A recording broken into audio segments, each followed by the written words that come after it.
বন্ধুরা, সবাই কেমন আছেন? আশা করি ভালো আছেন। তো সবাইকে শুভ দুপুরের শুভেচ্ছা রইল। আজকে কি বানাচ্ছি একটু দেখাই তোমাদেরকে সবাইকে। তো চলো দেখাই। এই দেখো, এখানে আমি চালটা ভিজিয়ে নিয়েছি। আর এই দেখো, এখানে আমি কড়াইয়ে তেল বসিয়ে দিয়েছি। আর এখানে আছে কিছু পেঁয়াজ কেটে নিয়েছি, আলুগুলো একটু সেদ্ধ করে নিয়েছি। তো কি হবে আশা করি কিছুটা হলেও সবাই আন্দাজ করতে পারছো, এটা হবে বিরিয়ানি। তো বিরিয়ানির বেরেস্তাটা আমি আগে ভেজে নেবো। তেলটা গরম হয়ে গেছে, তো চলো বিরিয়ানির বেরেস্তাটা ভেজে নিই। তেলটা ভালো মতোই গরম হয়ে গেছে, এবার কমিয়ে দিয়ে আস্তে আস্তে ভাজবো।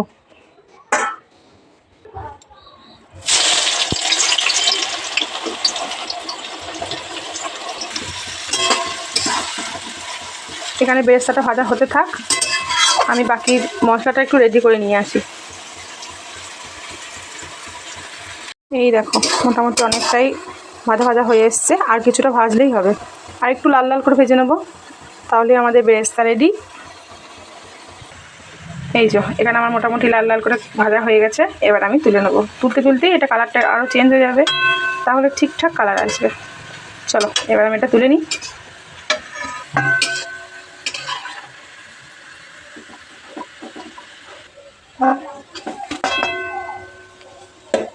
এবার একটু ছড়িয়ে দেবো এইভাবে, তাহলে একটু ঠান্ডা ঠান্ডা হয়ে যাবে আর গরমরে হয়ে যাবে।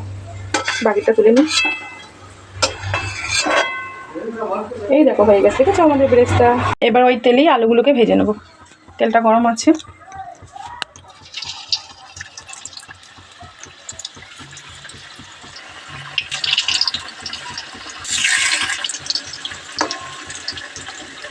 আলুগুলো একটু লাল লাল করে ভাজা হোক, দিয়ে তুলে নেবো আলুগুলোও ভেজে। এই যে এক পিঠ আলুগুলো লাল লাল করে ভাজা হয়ে গেছে, আর এক পিঠ উল্টিয়ে দিয়েছি। চলো আলুগুলো আমার ভাজা হয়ে গেছে, এবার তুলে নেবো।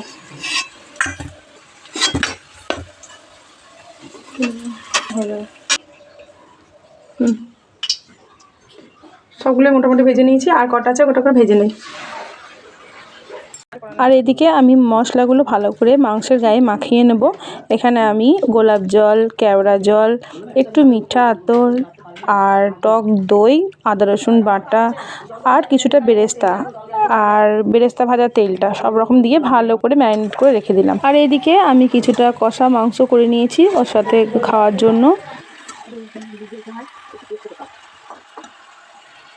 এবার আমি বিরিয়ানির মাংসটা কষে নেব। তার জন্য এখানে দিয়েছি তেজপাতা, শুকনো লঙ্কা আর গোটা গরম মশলা। সবগুলোকে ভালো করে একটু কিছুক্ষণ ভেজে নেব। আর এই দেখো, আমি মাংসটাকে ম্যারিনেট করে রেখে দিয়েছিলাম প্রায় 1 থেকে 1.5 ঘন্টা মতো। আজকের বিরিয়ানিটা একটু অন্যরকম করে করব। আমি এক এক সময় এক এক রকমের বানাই। তো আজকে আমি মাংসগুলো আগে ভেজে নেব। মাংসগুলো ভেজে নিলে কি হয়, একটু জুসি হয় আর বেশ ভালোই লাগে খেতে। তো আজকে একটু এরকম করেই বানাই। তো চলো দেখি কেমন হয়। তো সমস্ত মাংসটা আমি আগে ভালো করে ভেজে নেব, তারপরে যে গ্রেভিটা আছে ওটাকে ওর ওপরেই দেব। মাংসটার গায়ে কেমন হালকা হালকা কালার চলে এসেছে, এই রকম করে 2 পিঠ ভালো করে কালারটা করে নেব। তারপরে যে গ্রেভিটা ছিল সেটাকে দিয়ে দেবো। আর এই দিকে দেখো, আমার কষা মাংস প্রায় হয়ে গেছে, তো কষিয়ে নিয়েছি। আর এই দেখো গ্রেভিটাও দিয়ে দিয়েছি।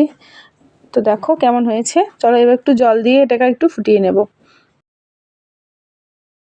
আর এদিকে গ্রেভিটা দিয়ে ফুটতে দিয়েছি, তার মধ্যে আমি কিছুটা কাশ্মীরি লঙ্কার গুঁড়ো, কিছুটা ঝাল লঙ্কার গুঁড়ো আর কিছুটা হলুদ গুঁড়ো দিয়ে ভালো করে মাংসটাকে কষিয়ে নেব।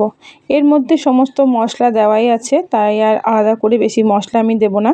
এইভাবেই কিছুক্ষণ কষিয়ে নিলাম। কষিয়ে নেওয়ার পর এখানে দেখে বোঝা যাচ্ছে অনেকটাই সেদ্ধ হয়ে গেছে, তো আরেকটু জল দিয়ে ভালো করে কষিয়ে নিয়েছি। 90% মতো সেদ্ধ করে নিয়েছি। দিয়ে আলুগুলোকে দিয়ে একটু ভালো করে শুধু কিছুক্ষণ মিশিয়ে নেব। তো এখানে আমার বিরিয়ানির মাংস রেডি। এবার আমি এদিকে দুধের মধ্যে কিছুটা গোলাপ জল, মিঠা আতর, কেওড়া জল আর কিছুটা ফুড কালার দিয়ে ভালো করে মিশিয়ে রেখে দিলাম একসাথে। এবার আমি ভালো করে হাঁড়িটার গায়ে ঘি মাখিয়ে নিয়েছি, মাংসগুলোকে একে একে দিয়ে দিলাম নিচে। কিছুটা তেজপাতা দিয়ে ওপর থেকে আবার ভাত ছড়িয়ে দিয়ে সেই মিশ্রণটা ভালো করে আমি মিশিয়ে নিয়ে ওপর থেকে কিছুটা ছড়িয়ে দিলাম। এখানে আমি 2-3টে লেয়ার করব, তার জন্য যেরকম লেয়ার হয় তো সেরকমই লেয়ারটা করব। আর বিশেষ করে বিরিয়ানি মশলাটা তো অবশ্যই দিতে হয়। তো দিয়ে দিলাম বিরিয়ানি মশলা আর বেরেস্তাটা। তো চলো ওপর থেকে আবার তোমাদেরকে বাকি লেয়ারিংগুলো দেখিয়ে দিচ্ছি। সব লেয়ারিং হয়ে গেছে এখানে আমার, আর কিছুটা বাকি আছে ওপরটা, শেষ লেয়ারিংটাও আমি করে নিচ্ছি।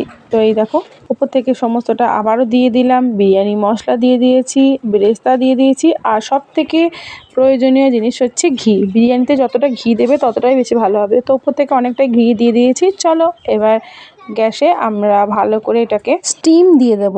তো তার জন্য আমি ওপর থেকে কিছুটা আটা মেখে নিয়েছি, ঢাকনার গায়ে ভালো করে লাগিয়ে দেবো যাতে স্টিমটা বেরিয়ে না যায়।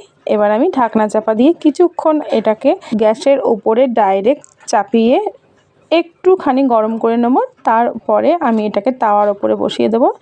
তাওয়ার ওপরে মিনিমাম এটাকে আধ ঘন্টা থেকে 40 মিনিট মতো থাকবে, একদম লো আছে। তো দেখো ভালো করে আমি বিরিয়ানিটা করে নিয়ে চলে এসেছি।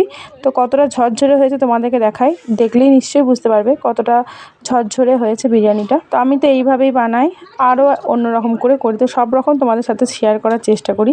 তো কেমন হয়েছে দেখেই বুঝতে পারছো। আমি এখানে ডিমটা ব্যবহার করিনি, যেহেতু ঘরে বানিয়েছি তাই ডিম দিইনি। আর কতটা ঝরঝরে হয়েছে দেখো, একটা গায়ে একটা কিন্তু লেগে যায়নি। যদি আমার এই রেসিপিটা তোমাদের ভালো লেগে থাকে তো অবশ্যই একটা লাইক কমেন্ট শেয়ার করে দিও। আজকের মতো এইটুকুই, টাটা।